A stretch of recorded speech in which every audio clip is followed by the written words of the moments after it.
Hello and welcome to Board Game Gumbo. Today we're unboxing Skytear, a 2020 release from PVP GEEKS.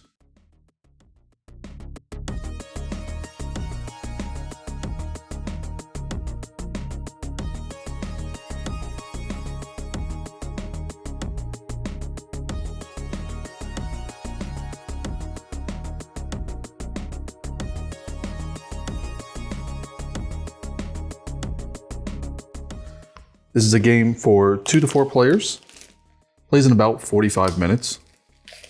And it's as it says on the box, a card-driven miniatures game inspired by MOBA video games.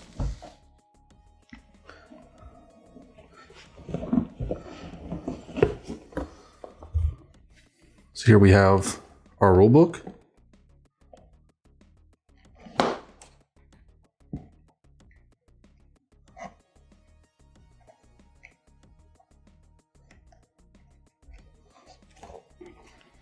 Here's our game board. So this is similar to League of Legends in that each player is going to have a spawn point and then 2 control points or 2 tower points here at both sides. And those are all going to have hit points. The towers will start with hit points, and then once you lose a tower, your spawning point will have hit points. And the objective, the primary objective, is to defeat your opponent's spawning point, to reduce it to 0 health. If you do that, you're immediately going to win. However, there are only 5 rounds to play, and there are additionally some victory cards that you will put out on this side of the board, which will be alternate win conditions. So you can win either way. You can either win through these cards, or you can win by destroying your opponent's nexus. You can see here we have a tower right in the center, or I should say a control point right in the center, and there will be 2 on opposite sides in between the 2 towers. Those will be tokens that we'll see later because these control points will actually move throughout the course of the game. So let's look at what else we've got here. We've got some punchboard for the various different components of the game. So here we have the tower health tokens. Essentially, when you start the game, every tower will have 3 health, which will be 1 small and 1 large token. And again, those will be on the board like so. And if one of your towers is ever destroyed, then you will place 5 of these health tokens on your nexus, and that'll be your opponent's objective, essentially. Here are the different control markers, which will be out on the board. So these will be placed randomly. Between the 1 and the 2 will be placed randomly, but those will go out onto the designated spots on the board. And one of the phases of the game, you'll determine who has control of these control points. And then depending on how much more control they have than their opponent, they'll deal damage first to any minions that are around it, and then to the opponent's tower. And then this control point will move towards the opponent's tower that took damage. Our other punch board, we have tokens for all the heroes in the game. So each hero has a token. You do have health, but there is no player elimination. Essentially, if one of your heroes is defeated, their health is reduced to 0. Their character token is placed onto the time track. And depending on whether or not you've used that hero that turn, it'll either go to the next spot or the spot after that. So just as say we were on round 2 and this hero got defeated, knocked to 0 health. If I hadn't activated him that turn, his token would go to the 3 spot.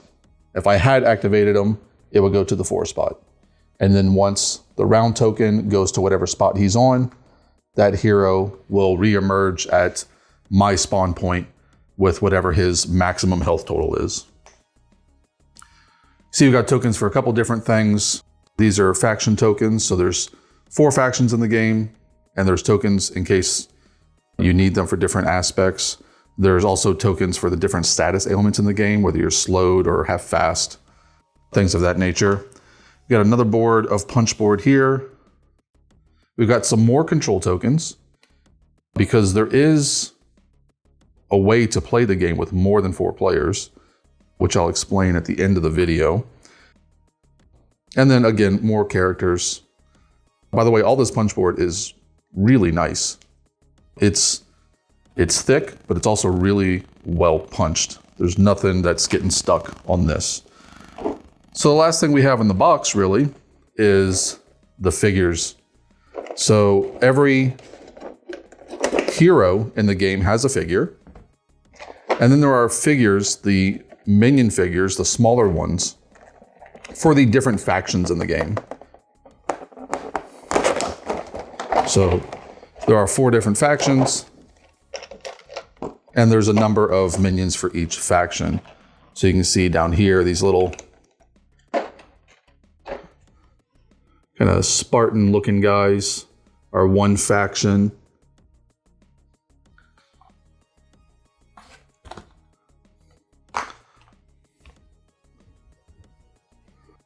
And you can see that there's several of them, and then you've got little shape changers, it looks like. I believe that's the blue faction.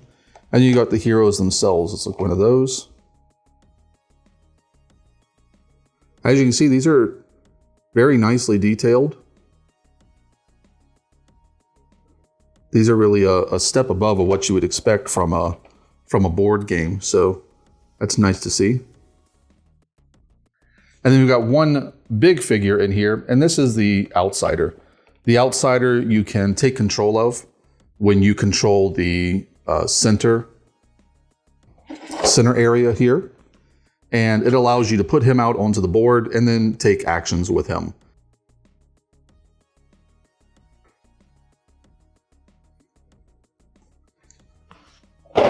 We've got extra baggies, which is always helpful, and then cards, because this is a card-driven game. There aren't any dice.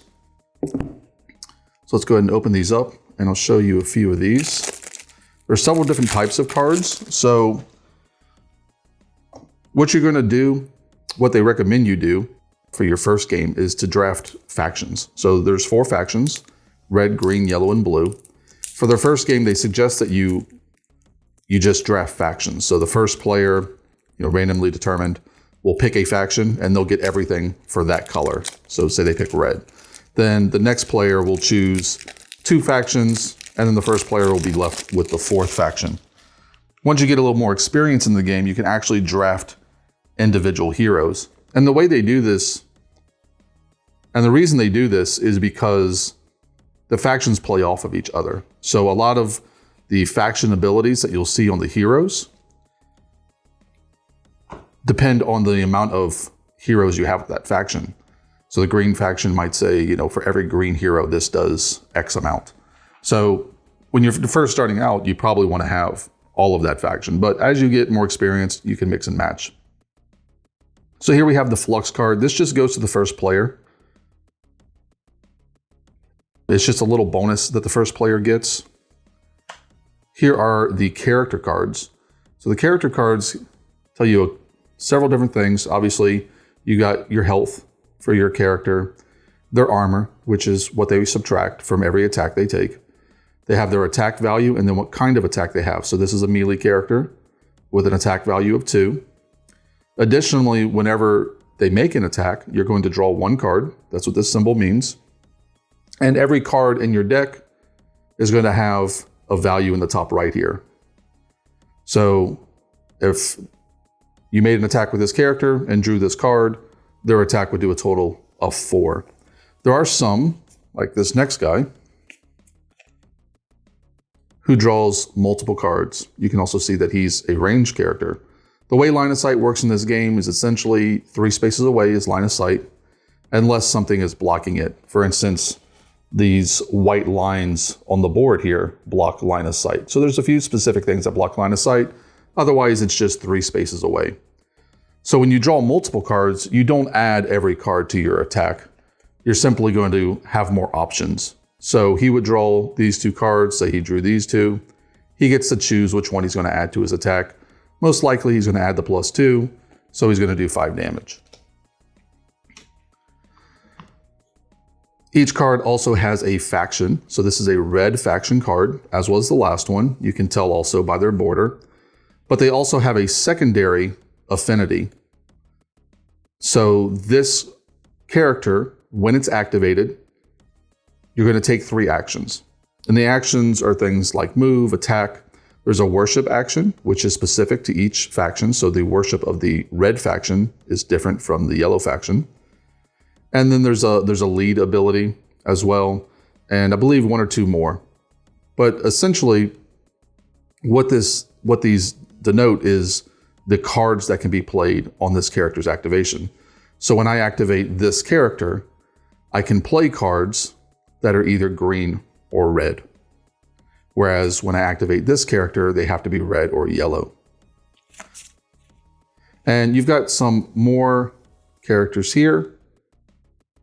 When you see this symbol, for instance, see if I can get that lined up. There we go.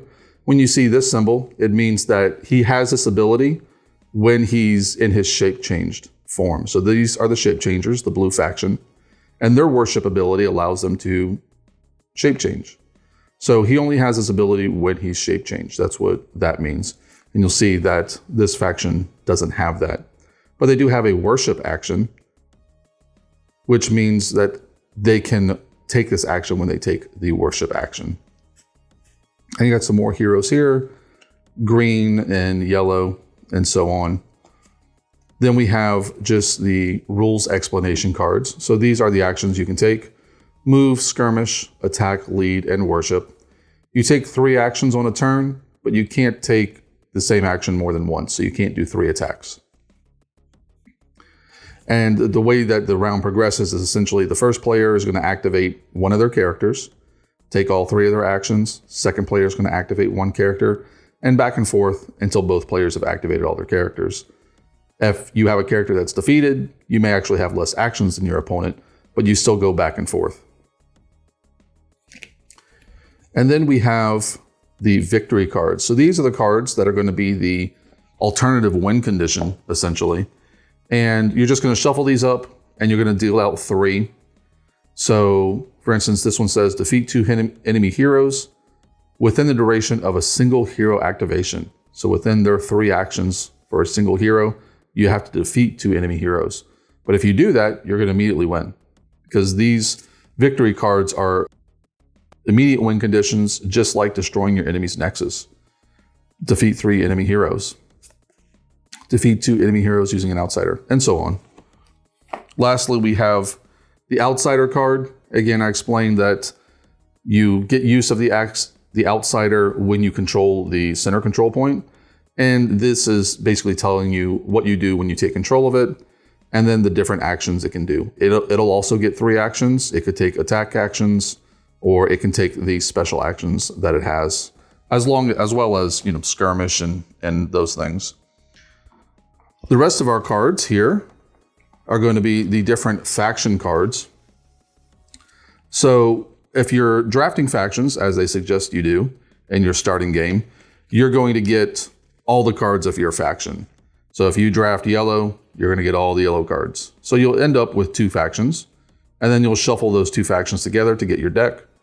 And at the start of the game, you'll draw either 6 or 5 cards, depending on your starting player. And these cards can be used during your turn, again, as long as you're activating a character that can play those cards. And there's essentially 2 types of cards. There are action cards, which have to be used when you activate a character. And then there's reaction cards, which can be used at any time. The way the mana works is essentially on your turn, you have mana of every color equal to the round. So if we're in round 1 or round 2, you actually can't play this card because it takes 3 mana. But if you're in round 3, 4, or 5, you can play the card. And the cards obviously have different effects, from damaging your enemies to moving your allies and so forth. And that's it. That's everything you're going to get in a starter box for Skytear. Now, I did explain that there are ways to play with more players. You can actually play with up to 8 players. But for that, you're going to need additional faction boxes that they do sell. So you can buy, for instance, they show you the Nuptin expansion box. We'll add that faction as well as their figures and cards. And there are several to choose from. Lastly, I will show you the other side of the board because the board is two-sided and allows you to play. In this game, you're going to obviously have 2 lanes, but you can play on the other side of the board, which will actually play 3 lanes.